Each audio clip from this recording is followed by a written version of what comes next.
नमस्ते बच्चों, आज हम करेंगे प्रश्न नंबर 27 से।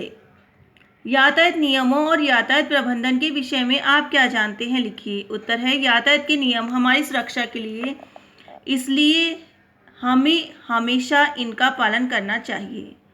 पहला, यातायात बत्ती संकेतों का कभी भी उल्लंघन नहीं करना चाहिए। दूसरा, हमेशा सीट बेल्ट का प्रयोग करना चाहिए। तीसरा, दो पहिया वाहन चालकों को हमेशा हेलमेट पहनना चाहिए। चौथा, हमेशा निर्धारित गति सीमा के अंदर ही वाहन चलाने चाहिए। पांचवा, लेन ड्राइविंग अपनानी चाहिए। छठा, सड़क पार करने के लिए पैदल चलने वाले यात्रियों को हमेशा जेब्रा क्रॉसिंग का उपयोग करना चाहिए। सातवां, वाहन चालकों को पैदल चलने वालों को पर्याप्त स्थान देना चाहिए। आठवां, सड़क पार करते समय आने वाले वाहनों की दूरी और गति का हमें सही अनुमान करना चाहिए।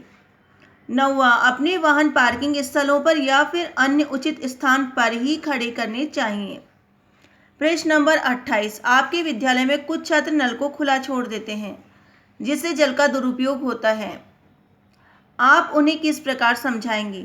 उत्तर है विद्यालय में जल का दुरुपयोग करने वाले छात्रों को समझाएंगे कि हमें जल का दुरुपयोग नहीं करना चाहिए, क्योंकि जल ही जीवन है। जल का सदुपयोग करना चाहिए।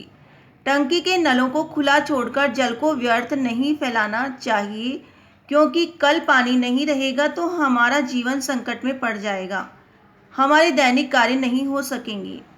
प्रश्न नंबर 29, सड़क पर पाए जाने वाले 3 त्रिभुजाकार चिन्हों का चित्रांकन एवं उसके बारे में लिखें। तो आपकी किताब में त्रिभुजाकार आकृति में चित्र दिए हुए हैं और उनका सामने वर्णन किया हुआ है।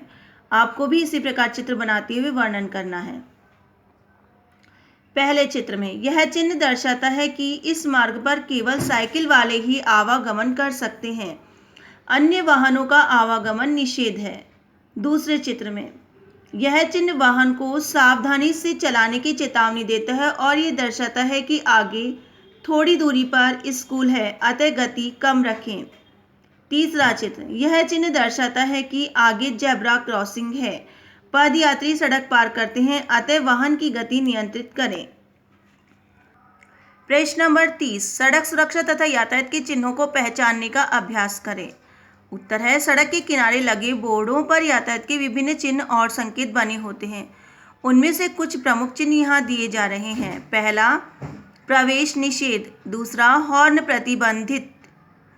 तीसरा, आगे विद्यालय है। चौथा, पैदल यात्रा प्रतिबंधित। पांचवा, गति अवरोधक। छठा, गति सीमा। प्रश्न नंबर 31, निम्नलिखित यातायात चिन्हों को उनके सामने दिए गए सही कथनों से मिलान कीजिए। तो देखिए, चिन्ह दिए हुए हैं और उनके सामने कथन दिए हुए हैं।